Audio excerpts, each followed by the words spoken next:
This video will provide a demonstration of the various features related to task and to-do lists. There are a few ways to create tasks, and the level of detail that you want to add to each task is completely up to you. The easiest way to create a new task is to click inside the box labeled "Click here" to add a new task. From here you can simply type your task and hit the Enter key. The task has been created and you could continue to add new task. You can see your task here. I could right-click on it and choose Mark Complete, or I can also click Task on the left-hand side. To mark it complete from here, I can place a check mark next to it.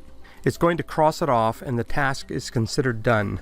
I can also double-click a task. This is going to bring up a much larger screen with more information about it. I could add a note to that task if I want, and then click Save and Close.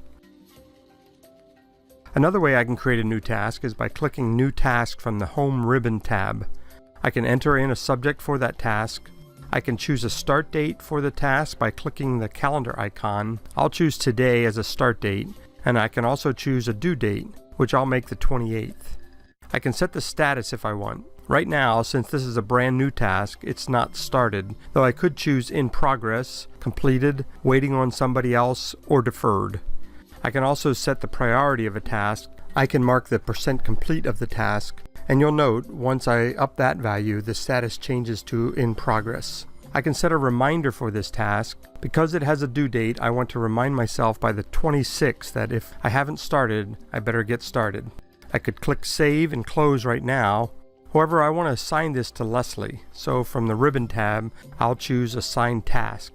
It's going to give me a toolbox. I can address it to whom I'd like to assign the task. I can include an additional note if I need to. I can leave the checkbox selected that says Send me a status report when this task is complete. I'll click Send, and Outlook will tell me that since I'm no longer going to be the owner of the task, it's going to turn off the task reminder. It's up to Leslie now to put her own reminder on it. I'll click OK, and my task has been sent. I can tell by the icon that I've sent this task to somebody else. That's how easy it is to work with tasks in Microsoft Outlook. I'd like to go a little deeper with you into the two lists that are kept in your task folder. Task, which are items that are created using the task form, items that are created natively in the task folder, versus to-do list, which is all about those items plus anything that you flag in contacts or in the inbox. Both the to-do list and task have the same group of views available to them. The first is the to-do list view, and the to-do list view shows anything that is due now or in the future. Simple list, on the other hand, shows anything that is ever due, including items that have been completed. They have a strike out through them.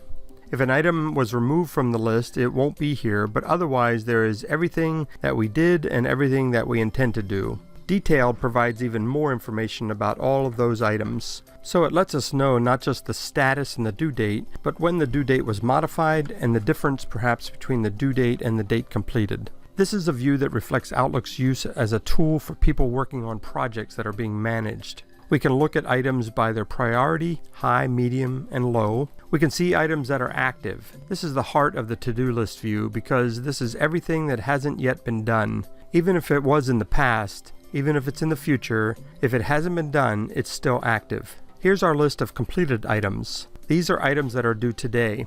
Now, in fact, this task was due yesterday, but it wasn't done yesterday, so it's still due today.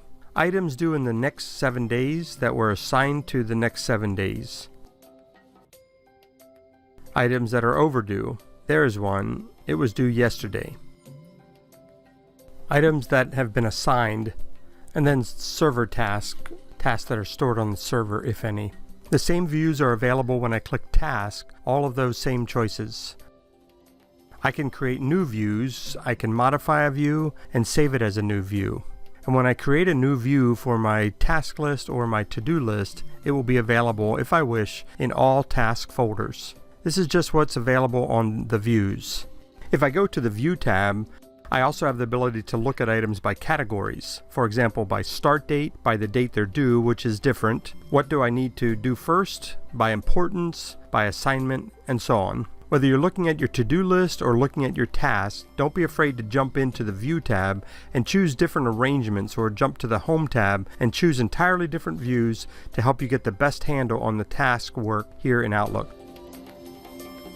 For further training on Outlook, you are encouraged to watch the other videos in this Introduction to Outlook series.